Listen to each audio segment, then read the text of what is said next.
Right here is where the accident happened, right here in the street. Kurt Krueger's sister, Gretchen Mitchell, and cousin Michelle Fusen are still grieving as they lay flowers near the spot where he died almost 2 weeks ago. It's been a tremendous shock and loss to all of us. His family says Krueger was walking home early that morning on May 1st from one of his favorite spots along a street he'd walked on hundreds of times before. He was hit and killed just a half a block from his house. His sisters knowing that he was almost home that night, 50 steps away from home. His family and police want answers. Investigators are looking for this dark four-door, possibly late 90s model sedan. It's one thing if it's an accident, but when you flee the scene of an accident and you leave someone out here and you don't render aid to them, that's a heinous crime that needs to be investigated, and that person needs to be held responsible. It happened around 2 o'clock in the morning on Sunday, May 1st at Cottontail and Woodchuck near Bishop Carroll High School. We are missing him and we'll always miss him. Fusen has been walking the neighborhood, putting up flyers, hoping for closure for Krueger's 5 older sisters, his extended family, and friends. We don't have a lot of information, so we are really pleading with someone to come forward and help us get past this tragedy. A tragedy that took a man she says was loved by everyone, who won't be here to celebrate his 50th birthday this year. There's a big deal with their siblings to always celebrate their 50th year together. He doesn't get to do that now. They don't get to celebrate him. Stop! Right now!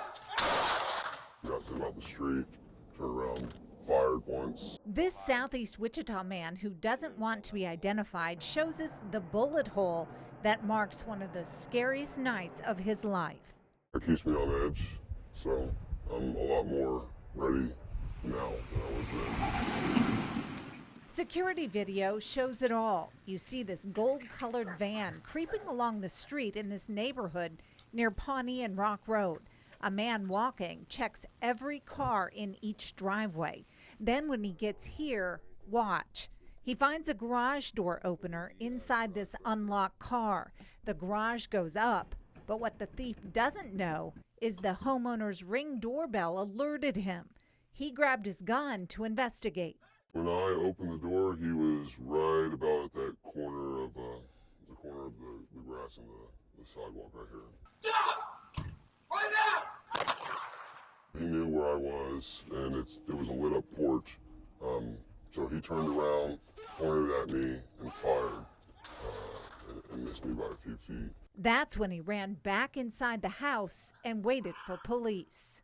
And while the thief didn't get away with anything from this couple, many neighbors say he did break into their cars that were left unlocked and stole valuables. It's really a crime of opportunity. People will cruise through neighborhoods, they'll check door handles, looking for cars that are unlocked, and take whatever they can get their hands on. Wichita police hope someone will recognize the van or even the shooter in this case. We have some leads that we're looking into, but we just need that little bit of information that helps us kind of solidify the case and nail this guy down. And that's exactly what this man and his wife hope too, before someone does get hurt. They have the intention to kill for these crimes, so catching them should be a huge priority in the city.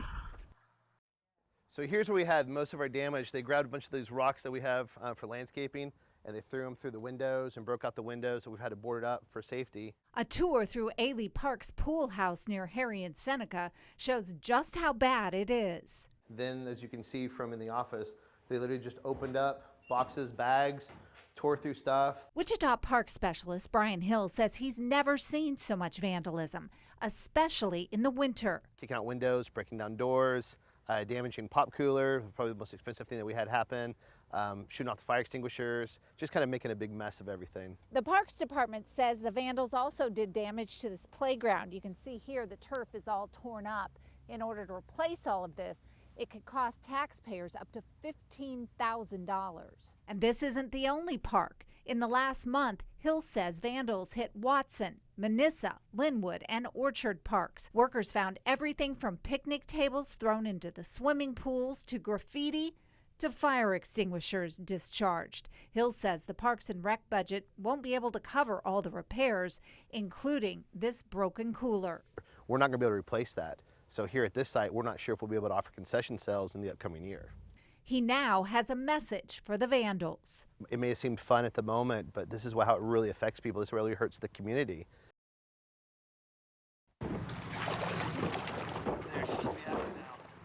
Wichita Parks and Recreation crews are trying to clean up after another night of vandalism to the Ailey Park pool and pool house. It's frustrating. I mean, it's absolutely frustrating. Pulling a trash can from the water and making sure these rocks someone threw in didn't damage anything. And if that gets damaged, if there's holes that, we have to stop operations. We'd have to stop operations, drain the pool, replace the grate. The turnaround for a grate of that size at that time, that's probably a 3 to 4 month lead time. So it would close the pool for the rest of the summer. This is the 18th time since we first did a story in January that vandals have broken into the pool area and destroyed everything in sight. This time, it's even worse. We're having to look at our schedule. Can we open for Memorial Day? Can we stay open through August? Can we offer the pool 7 days a week like we really want to do? So those are some hard decisions that we're going to have to start looking at.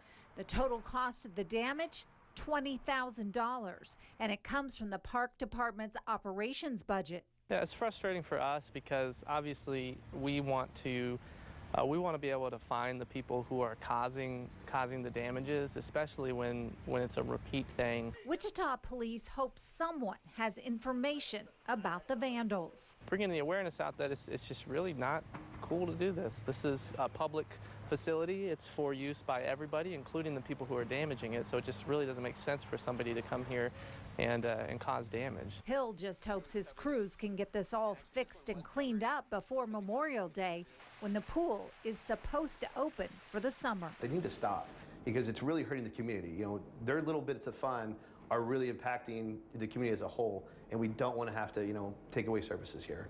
Torrey Hendricks is doing everything he can to protect his lumber and other building supplies. And then I piled them up, and the next weekend they were gone. Anger. Mainly, it's mainly anger. Over the last 5 weeks, Hendricks says thieves have been coming back to his job sites, stealing bundles of plywood like this, worth $8,000 to $10,000. Plywood is $40 a sheet right now. So, I mean, 64 sheets, you're looking at a lot of money right there. So, and it's not just this job site. We have several down the road that same thing happening every day. So, every weekend. Hendricks set up security cameras trying to catch the crooks. You can see 2 men with a truck and trailer on his property right next to Hendricks' homes that are under construction near 55th Street South and Hydraulic. It's the same vehicles every weekend, sometimes multiple vehicles, sometimes trailers. I mean, they come with trailers just so they can haul off the material. With the increase in lumber prices, that makes that a potential target. So it's not surprising that these job sites are being targeted. Wichita police say the crooks are likely taking advantage of the high cost of lumber by stealing it, then selling it for less. People wouldn't be stealing things if they couldn't sell it.